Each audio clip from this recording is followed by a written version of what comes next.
America के बहनों और भाइयों, आपके इस स्नेहपूर्ण और जोरदार स्वागत से मेरा हृदय अपार आनंद से भर गया है।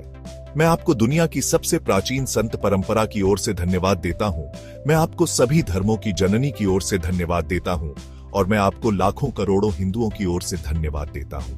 मैं आपको यह भी धन्यवाद देता हूं कि आपने उन प्रतिनिधियों का स्वागत किया है जो सभी धर्मों और सभी संप्रदायों के बीच सहिष्णुता की भावना लेकर आए हैं। मैं गर्व से कह सकता हूं कि मैं ऐसे धर्म से संबंधित हूं जिसने संसार को सहनशीलता और सार्वभौमिक स्वीकृति की शिक्षा दी है।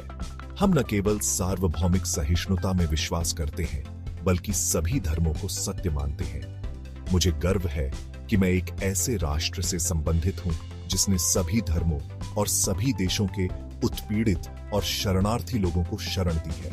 मुझे गर्व है कि हमने यहूदियों को अपने यहां शरण दी जब उनका पवित्र मंदिर रोमन अत्याचार से नष्ट कर दिया गया था। मुझे गर्व है कि हमने महान पारसी राष्ट्र के अवशेषों को अपने यहां शरण दी और आज भी वे हमारे समाज में समृद्धि से रहते हैं। मैं आपको एक श्लोक सुनाता हूं जो मैंने बचपन से पढ़ा है और जिसका अर्थ है, जिस प्रकार विभिन्न नदियां अलग अलग स्थानों से निकलकर अंत में समुद्र में जाकर मिलती हैं, उसी प्रकार मनुष्य अलग अलग रास्तों से होकर अंततः ईश्वर तक पहुंचते हैं। यह एकता का संदेश है जो हिंदू धर्म ने संसार को दिया है। मुझे गर्व है कि हम सभी धर्मों को सत्य मानते हैं। सहिष्णुता ही नहीं, बल्कि सार्वभौमिक स्वीकृति ही भारत का आदर्श है।